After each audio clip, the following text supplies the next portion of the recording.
বর্তমান সময় দাঁড়িয়ে এটা আপনাদের জানা খুব প্রয়োজন।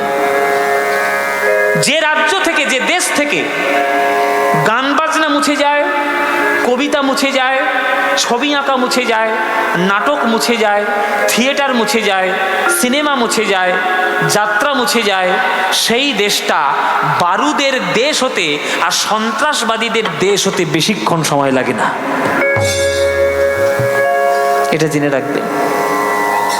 পৃথিবীর মানচিত্রে যে দেশ থেকে এই বৈশিষ্ট্যগুলো সরে গেছে, আজকের সেই পৃথিবীর দেশগুলোর দিকে তাকিয়ে দেখুন, সেখানে শুধু এখন বোমা বারুদের দেশ হয়েছে। পৃথিবীর মানচিত্রে দেখে নিন, এই যে শুরু হয়েছে ইরান ইসরায়েল যুদ্ধ, আফগানিস্তান পাকিস্তান যুদ্ধ, প্রত্যেকটা দেশের ইতিহাস তুলে দেখুন। যে দেশটা একসময় একদম সমস্ত কিছুতে উন্নত ছিল, সেই দেশটার থেকে গান বাজনা, নাটক, শিল্প, কলা, স্থাপত্য, ভাস্কর্য, এগুলো সমস্ত যেদিন থেকে উঠে গেছে, সেই দিন থেকে সেই দেশগুলোতে শুধু বারুদ জমা হয়েছে, শুধু বোমা জমা হয়েছে, নিউক্লিয়ার বম জমা হয়েছে, মানবতা জমা হয়নি, মনুষ্যত্ব জমা হয়নি, সেখানে প্রেম ভালোবাসা শক্তি কিছু জমা হয়নি সেইখানে। তা নবাব, আমি একজন শিল্পী, আমি একজন কবি, আমি একজন সাহিত্যিক, আমি গান লিখবো কার জন্য, আমি কবিতা লিখবো কি করে, আমি সঙ্গীত চর্চা করব কি করে, আমি সাহিত্য রচনা করব কি করে, যদি আমার মহারাজ বেঁচে না থাকে, যদি তিনি আমায় সহযোগিতা না করেন? তাহলে আপনি যখন স্থির সিদ্ধান্ত নিয়েছেন তার মৃত্যুদণ্ড, তাহলে মৃত্যুদণ্ডটা আমার আগে দিন, গলাটা কেটে ফেলে দিন আমার, আমি মরে গেলে আমার আর কেউ দেখতে আসবে না, আমার মহারাজকে আপনি যা খুশি করুন। এত বড় কথা দিল্লির দরবারে দাঁড়িয়ে বলছে কে? একটা কবি বিদ্যাপতি নবাবের সামনে। এমন কথা নবাব কোনোদিন শোনেননি, কারোর মুখে শোনেননি। নবাব মনে মনে ভাবছে এ তো জাতা লোক নয়। আচ্ছা, আপনার নাম কি বললেন যেন? বলে বিদ্যাপতি। আপনি কি গান লেখেন? বলে আমি বৃন্দাবনের প্রেমের গান লিখি। প্রেমের গান লেখেন? তাই নাকি? তাহলে একটা কাজ করতে পারি, আপনি যদি কোনো প্রেমের গান শুনিয়ে আমার মন রঞ্জন করতে পারেন, আমার মনোরঞ্জন যদি করতে পারেন, তাহলে আমি আপনার মহারাজের মৃত্যুদণ্ড মুকুব করে দিতে পারি। এইটা আমি করতে পারি। বলুন পারবেন কিনা? বলুন পারবেন কিনা? গান শুনিয়ে আমার মনোরঞ্জন আপনি করতে পারবেন, আমার মন গলাতে পারবেন?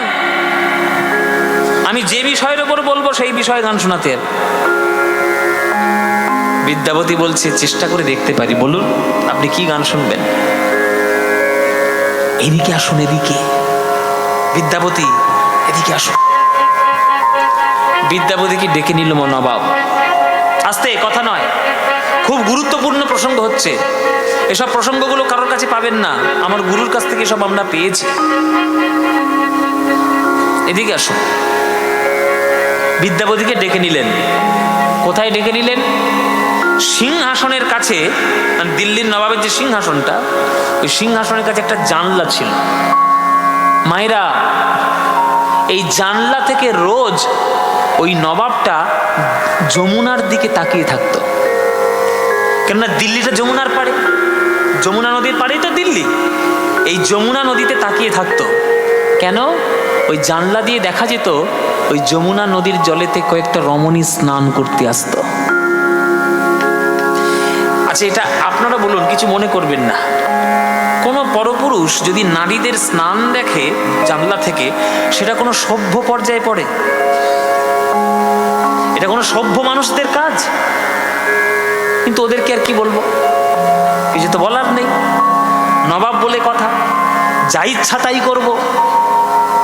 নারীরা স্নান করতে আসতো যমুনার জলে, আর তখন একটা মেয়ে ওই যমুনার জলে নেমে স্নান করছে, আর বিদ্যাপতিকে ডেকেছে, আপনি আসুন, এসে দেখুন ওই নারীটা স্নান।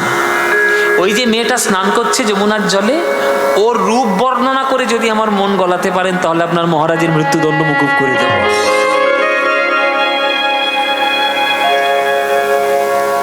সঙ্গে সঙ্গে বিদ্যাপতি হাত জোড়ো করেছে, করজোরে মাকে ডাকছে, মা মহামায়া যোগমায়াকে, মা তুমি বলেছ আমায় যখনই আমি মনে করব আমার মনের মধ্যে যেন বৃন্দাবনের প্রেম জাগ্রত হয়। আজ আমি মান সম্মানে পড়েছি, মা তুমি আমায় কৃপা করো যেন এই পরীক্ষায় আমি উত্তীর্ণ হতে পারি। সঙ্গে সঙ্গে বিদ্যাপতি মনকে বৃন্দাবনে নিয়ে চলে গেলেন। বল সবাই হাত জোড়ো করে বসুন, সবাই হাত জোড়ো করে বসবে। যে দিল্লিটাও যমুনার তীরে আর বৃন্দাবনটাও যমুনার তীরে, তাহলে আজকের ওই রমণী যমুনার জলে স্নান করছে, ওই রমণীকে আমি কেন সাধারণ রমণী বলে স্নান দেখব?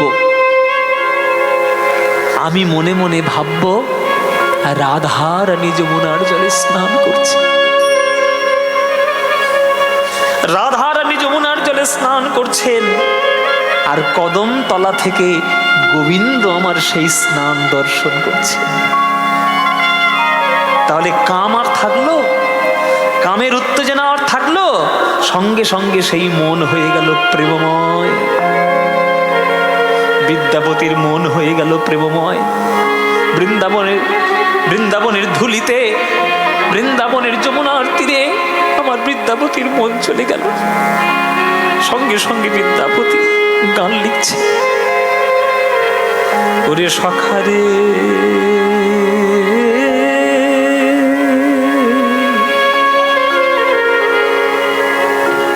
সখা কোন কামি,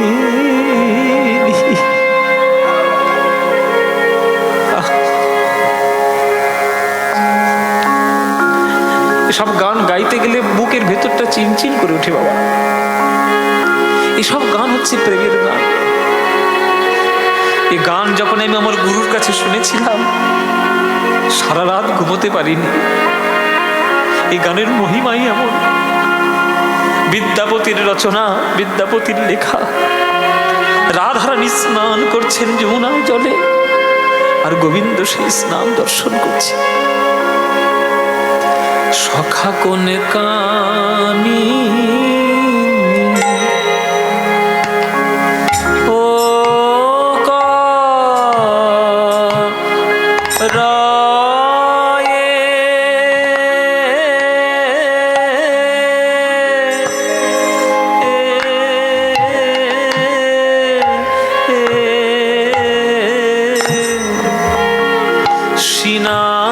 সিনান রে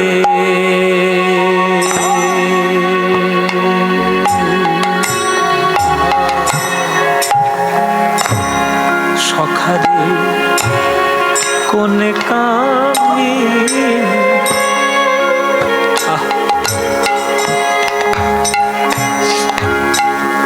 তার আকণ্ঠ বপু জলে বইসে, তার বদন মাত্র জলে ভাসে। মানেটা বুঝিনি। আকণ্ঠ বপু মানে গলা পর্যন্ত দেহ, জলে বইসে মানে জলের তলায়, আর বদন মাত্র জলে ভাসে মানে মাথাটা জলের উপরে। দেখে মনে হয় যেন সোনার কমল ভাসে রে।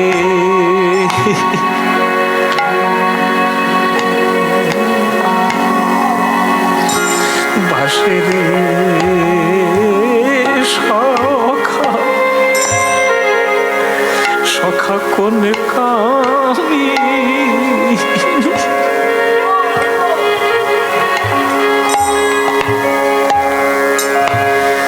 ও গো হেরোইতে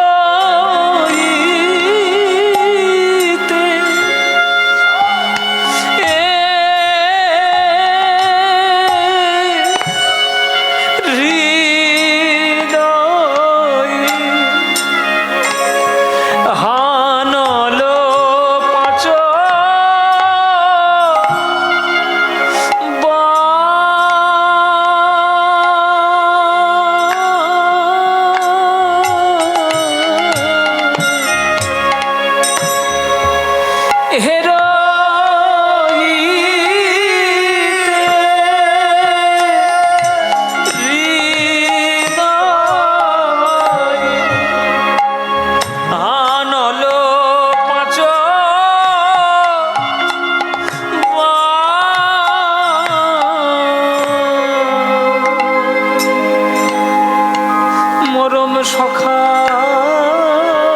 রে,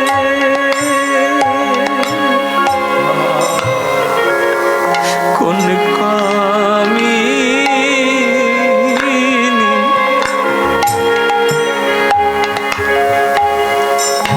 এই দেখুন প্রেম কেমন ঝরে পড়ছে।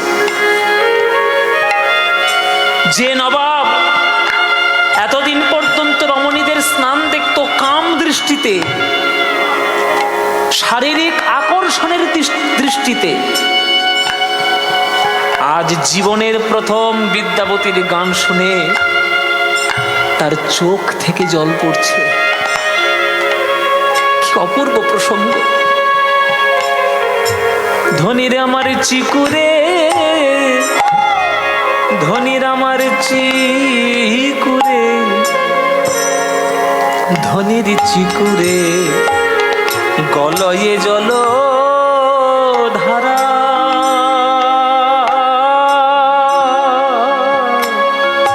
ধনির আমার চিকুরে, চিকুরে, ধনির আমার চিকুরে গলয়ে জল ধারা। আস্তে, অনেকে মনে মনে ভাবছেন কি এমন এই গানের মধ্যে আছে এত কান্নাকাটি করতে হবে? কি এমন গানের মধ্যে আছে কান্নাকাটি করে ভেসে যাচ্ছে? বাবা, বোঝার ক্ষমতা এখনো হয়নি, অনেক বাকি আছে। মাথায় শুধু পাকা চুল হয়ে গেলে, বয়স হয়ে গেলে যে সব বুঝবে এমন কিছু নয়। কিছু জীবনের অনুভব দরকার থাকে। প্রেমের অনুভব না থাকলে সব গান বুঝতে পারবেন না। দিন রাতে সিরিয়াল আর সিনেমা দেখলে এসব গান বোঝা যাবে না।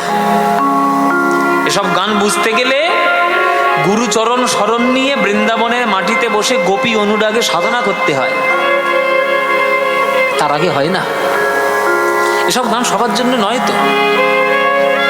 ওই জন্য আমি প্রথমেই বলেছি যে আমি ভেজাল কীর্তন শোনাবো না আপনাদেরকে, সঠিক কীর্তন শোনাবো। এই যে সঠিক কীর্তন, চিকুরে গলয়ে জলধারা মানে কি? ও মায়েরা, তোমরা যখন খোলা চুলে, এলো চুলে যখন স্নান করো, ডুব দাও, মনে করো পুকুরে স্নান করছো, এলো চুলে, চুলটা খুলেছো, এবার তুমি ডুব দিয়েছো, ডুব দিয়ে যখন তুমি উঠবে, ওই চুলটা মুখের সামনে এসে পড়বে না? মুখের সামনে এসে পড়বে কি না? তখন মায়েরা কি করে, দুটো হাত দিয়ে চুলটাকে নিয়ে এইভাবে করে দেয়, এইভাবে পিছনে আবার ঠেলে দেয়। এখানে চুলটাকে কি বলা হচ্ছে? চুলটাকে বলা হচ্ছে অন্ধকার, আর রাধারানীর বদনটাকে বলা হচ্ছে চাঁদ। তাহলে চুলটা যখন এই পারে করে দিল, আর যখন উঠে হেঁটে হেঁটে যাচ্ছে, তখন এই চুল থেকে বিন্দু বিন্দু জল পড়ছে। ওইটা বলছে বিদ্যাপতি। ধনির চিকুরে, চিকুরে, ধনির আমার চিকুরে গলয়ে জল ধারা, মুখ শশী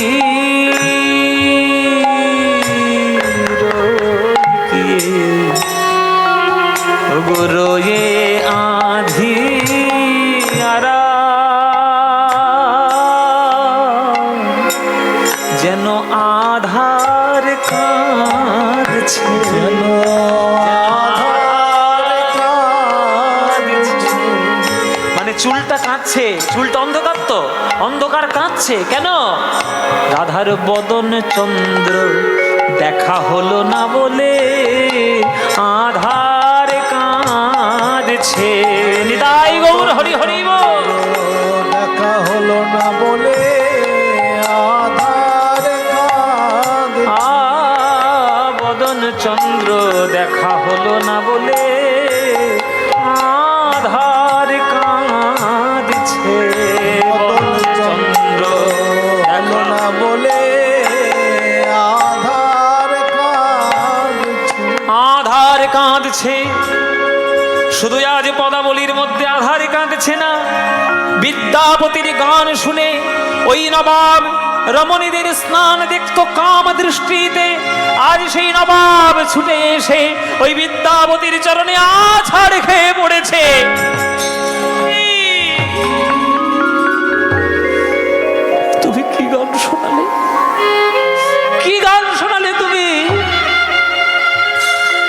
এক মুহূর্তে আমার জীবন পরিবর্তন করে দিল। এতদিন রমণীদেরকে শুধুমাত্র কাম দৃষ্টিতে দেখতাম, তোমার গান শুনে এই জীবনের প্রথম আমার চোখ থেকে জল এলো। প্রেমের পূর্ণতা সকল কিছু চাওয়া পাওয়ার ঊর্ধ্বে যখন হয়ে যায় তখন হয়। যেখানে শরীর থাকে না, যেখানে সকল কিছু আকর্ষণ দূরে চলে যায়, যেখানে কোনো আকর্ষণ থাকে না, শুধু মনের সঙ্গে মন, আত্মার সঙ্গে আত্মা, সেটি হচ্ছে পরম মিলনের প্রকৃত বৈশিষ্ট্য। তাই নবাব আজকের ঘোষণা করলেন যে এমন কবি যে দেশে জন্ম নিয়েছে সেই দেশের মহারাজকে আমি মৃত্যুদণ্ড দেব না। কি হলো কি? এমন কবি যে দেশে জন্ম নিয়েছে সেই দেশের রাজার মৃত্যুদণ্ড আমি দেব না। এই এই শিবসিংহকে ছেড়ে দাও, শিবসিংহ ছেড়ে দাও, নিয়ে এসো রাজসভা। হাত পায়ের বেড়ি খুলে গেল, শৃঙ্খল মুক্ত হলো। আজকের এলেন শিবসিংহ রাজদরবারে। শিবসিংহ, ভাগ্যবান তুমি, তোমার দেশে এমন কবি জন্ম নিয়েছে যে কবিতার জন্য আজকে তুমি মৃত্যুদণ্ড থেকে মুকুব পেলে। তোমাকে আমি মুকুব করে দিলাম, কিন্তু খাজনা 2 বছর দাওনি। আমি মুকুব তো করে দিলামই দিলাম। আজ থেকে এই রাজসভায় আমি প্রচার করে দিলাম, আগামী 3 বছর কোনো খাজনা তোমার রাজ্য থেকে নেওয়া হবে না।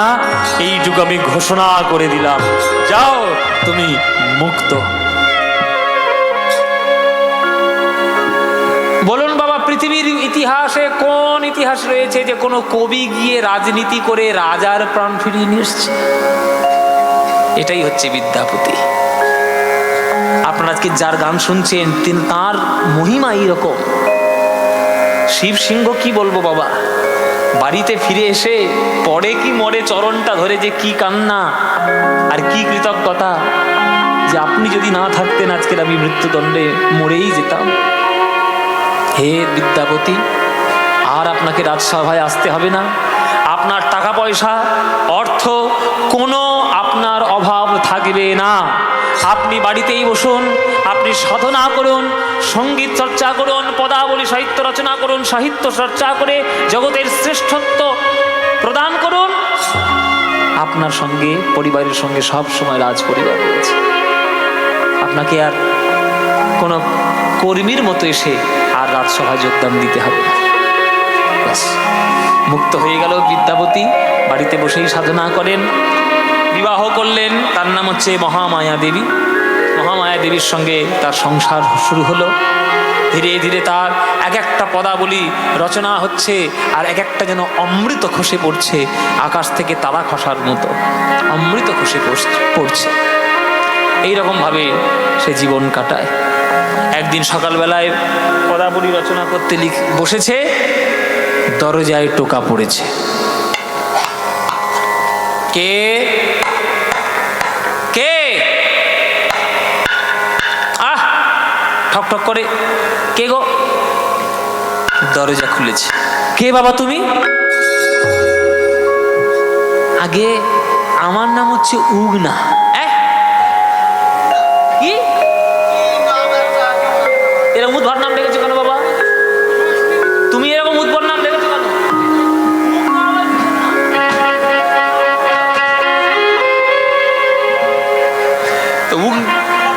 উগনা বলতে তা আমি কি করবো? আমার বাপ মা রেখেছে এই নাম উগনা। হ্যাঁ, এক একজনের এক এক রকম নাম। আপনার নাম, তোমার নাম উগনা? বলে হ্যাঁ, আমার নাম উগনা। আচ্ছা, কি চাই আমার বাড়িতে? আগে আপনি বিদ্যাপতি ঠাকুর? হ্যাঁ, আমি বিদ্যাপতি ঠাকুর। আপনার চরণে প্রণাম করবো। আপনার চরণে উড়ে এসে জুড়ে বসছে, হঠাৎ করে প্রণাম করে। গায়ের জামাটা আমার ঠিক নেই, মাথায় কবে থেকে স্নান করে জটা ভর্তি হয়ে রয়েছে। কোথায় বাড়ি তোমার? বলে আমি ওই দূরে জঙ্গলের দিকে থাকি। কি চাই বলো বাপু, এই সকালবেলা কেন এসছো? আগে আমার জীবনের একটা লক্ষ্য আমি নিয়েছি। কি লক্ষ্য বর্তমান জীবন? আগে আমি তো ছোট জাতের মানুষ, লোকের বাড়িতে চাকর বাকর করে আমি কাজ টাজ করে খাই আর কি। তবে আমার এখন মনের মধ্যে হয়েছে যে আমি কোনোভাবেই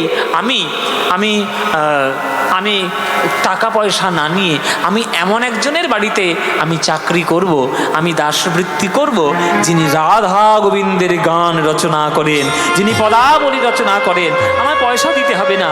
আমি শুনেছি আপনি নাকি সেই বিদ্যাপতি ঠাকুর, আপনি রাধা গোবিন্দের পদ রচনা করেন। আপনার বাড়িতে আমি চাকর বৃত্তি করতে চাই, আপনার বাড়িতে আমি কাজ করে দেবো, পয়সা দিতে হবে না। আপনি শুধু একটু গান যখন গাইবেন, আমাকে একটু গান শোনালেই আমি সন্তুষ্ট হয়ে যাব, আমার কিচ্ছু লাগবে না। আপনি যেটুকু দেবেন আমি সেটুকুই খাবো। আমি আপনার বাড়িতে যা বলবেন তাই করব। আমি কাপড় কেচে দেবো, আমি ঘর ঝাঁট দেবো, কাঠ কেটে দেবো, জল তুলে দেবো, রান্না বান্নার জোগাড় করে দেবো, বাজার করে দেবো, সব করে দেবো, শুধু আপনার বাড়িতে। আরে বাবা, এতগুলো করে দেবে? বিনা পয়সাও নেবে না, আবার গান শুনেই থাকবে বলছে। দাঁড়াও বাপু দাঁড়াও, এই তো বললাম গিন্নির কথা না শুনলে এবার সর্বনাশ হয়ে যাবে। হ্যাঁ, একবার চাবি তো ওনার কাছেই রয়েছে বাবা, ঘর তালা দিয়ে খাওয়া বন্ধ করে দেবে। দাঁড়াও, তোমার মাকে একটু জিজ্ঞেস করে আসি বাবা উগনা। মা যদি বলে হ্যাঁ, তাহলে তুমি থেকে যাবে। আমার তো থাকলে সুবিধাই হয়, এই যে ঘরের কাজ টাজগুলো করে দিলে আমার তো একটু সুবিধাই হয়। মহামায়া, মহামায়া, এই বলছি বয়স তো হচ্ছে, বলছি চাকর বাকর থাকলে ভালো হয় না? থাকলে তো ভালো হয়, কিন্তু হ্যাঁ, চাকর বাকর থাকলে একটা পয়সা করে লাগবে না গো। দরজার সামনে একটা এসছে উগনা বলে একটা লোক, তুমি শোনো, তুমি যা বলবে করে দেবে, বুঝলে? কি করবে? সব করে দেবে। তোমার কাপড় কেচে দেবে, কুয়ো থেকে জল তুলে দেবে, বাজার করে দেবে, কাঠ কেটে দেবে, উনুন ধরিয়ে দেবে, ভাড়ার ঘরে ইঁদুর ঢুকলে মেরে দেবে। ইঁদুর মেরে দেবে যেমন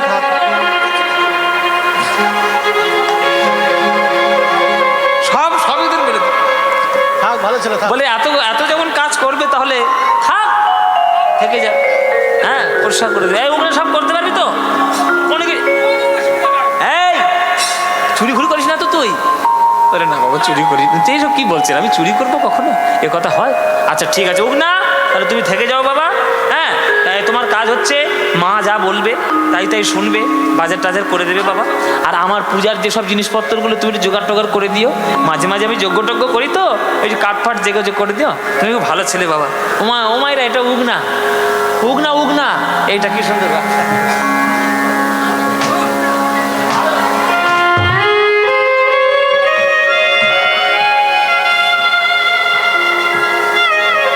উগনা থেকে গেল, উগনা থেকে গেল বাইরা। উগনা শুধু কাজ হচ্ছে বাবু যা বলবে তাই করা, মা যা বলবে তাই করা, আর বসে বসে একটু পদাবলী শুনবে। পদাবলী শুনেই তার মন ভালো লেগে যায়, আমার খুব ভালো লাগে। একদিন দুপুর বেলায় ওই 11টা-12টার দিকে আর কি বলছে, এই যে শুধু গান লিখলে চলবে নাকি? ঘরের ভিমরি দানা শেষ হয়ে গেছে, যাও তাড়াতাড়ি যাও।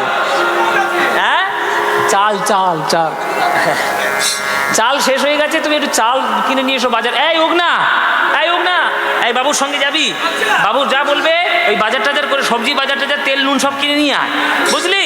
যা যা কিনে নিয়ে আয়, যা বাজার করতে যা। ও মায়েরা, উগনাকে নিয়ে বিদ্যাপতি চলেছে বাজারে। আর আগেকার দিনের বাজার মানে হাট বাজার, হাট বসতো না? হাট বসেছে শুক্রবারে বক্সিগঞ্জের পদ্মা পারে। সব সেই কবিতা আমরা ছোটবেলায় পড়েছিলাম না? আগেকার দিনে আপনাদের দিকে কোথাও হাট ফাট হয়? হ্যাঁ, কোথায় হাট হয়? হ্যাঁ, এক একটা বারে এক একটা হাট হয় না? তো সে হাটে বাজার করতে যাচ্ছে আমাদের এই উগনা আর বিদ্যাপতি। খুব গরম পড়েছে বিহারে। বিহার যেমন ঠান্ডার দেশ, আবার বিহার তেমন গরমেরও দেশ। এবার যেতে যেতে এত ক্লান্ত হয়ে গেছে বিদ্যাপতি, আর পারছে না, তো একটা বট গাছের তলায় বসে পড়েছে বিদ্যাপতি। ও এই উগনা, এই উগনা, আর শরীরে শক্তি নেই বাবা, এই বট গাছের তলায় একটু বসি, একটু জিরিয়ে নি, তারপরে যাচ্ছি। হ্যাঁ, তুইও বস, তুইও কোথাও এদিক ওদিক কোথাও যাস না, বস। বট গাছের ছাওয়া, আহ কি সুন্দর বটের হাওয়া, হ্যাঁ কি সুন্দর বটের ছাওয়া, সুন্দর ঘন ছায়া পেয়ে আজ বিদ্যাপতির মন দুলে উঠেছে। মায়েরা, বিদ্যাপতির মন দুলে উঠেছে। হঠাৎ করে তার পদাবলীর ভাব জাগ্রত হলো, গান মনে পড়েছে। এই উগনা, এই উগনা, গান মনে পড়েছে, গান। বাবু গান মনে পড়েছে, গান গান গান গাইবো, ভালো করে শুনবি? বলে হ্যাঁ বাবু আপনি গান না, আমি একবার শুনি। আজকের বিদ্যাপতি বসে সেই বটগাছের তলায় বসে আজকের গান বাজতে শুরু করেছে, আর রুগনা শুনছে, রুগনা মন দিয়ে সে গান শুনছে, আর বিদ্যাপতি গেয়ে যাচ্ছে। কি গান? যে গানটা সেই বটগাছের তলায় বসে রচনা করেছিলেন, সেই গানটা মহাপ্রভুরও খুব প্রিয় গান ছিল। মহাপ্রভু যখনই জগন্নাথকে দর্শন করতেন তখন এই গানটা গাইতেন জগন্নাথের দিকে তাকিয়ে। কি গান? শুনুন। ও হে রাধা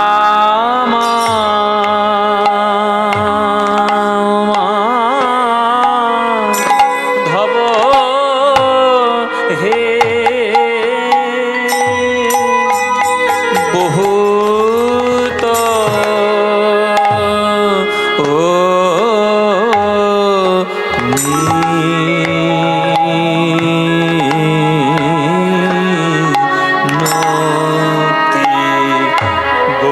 ও মিনতি করু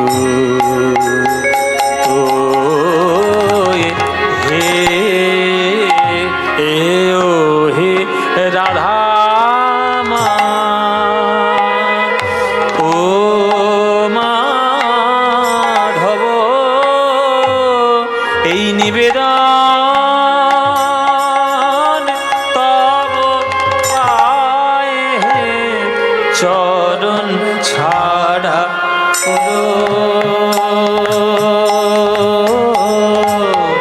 করো না হে এই নিবেদন তব পায়ে হে চরণ ছাড়া করো না হে নিবেদন তব পায়ে হে আমি ওই চরণে শরণ নিলাম নিবেদন তব পায়ে চরণ ছাড়া করো না হে নিবেদন তব পায়ে চরণ ছাড়া করো না হে নিবেদন তব পায়ে চরণ ছাড়া করো নিবেদন তব পায়ে চরণ ছাড়া করো না হে নিবেদন তব পায়ে হে ও হে রাধা মাধব বহুত মিনতি করু তৈ দেই তুলসী তিল দেহ মন সমর্পল দয়াজনি ছোড় বিবয় গণইতে দোষ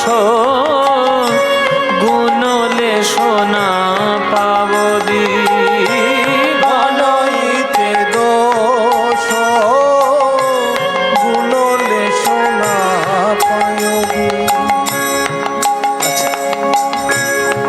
জগৎ করবি বিচার জগৎ করহ বিচার আমার গুণ তো কিছুই পাবে না মাধব, গুণ তো কিছুই পাবে না মাধব কেবল রাশি রাশি দোষ পাবে, গুণ তো কিছুই পাবে না মাধব, রাশি রাশি দোষ পাবে গুণ তো কিছু পাবে না মাধব। ওগো তুহু জগন্নাথ এ জগতে কহয়সি, তুহু জগন্নাথ জগতে কয়সি ওগো জগবাহির নহমুই ছাড়, জগবাহির ওগো আমি তো জগৎ ছাড়া নই হে, আমি তো জগৎ ছাড়া ওগো তুমি যদি জগন্নাথ হবে আমি তো জগৎ ছাড়া নই হে, তুমি যদি জগন্নাথ হবে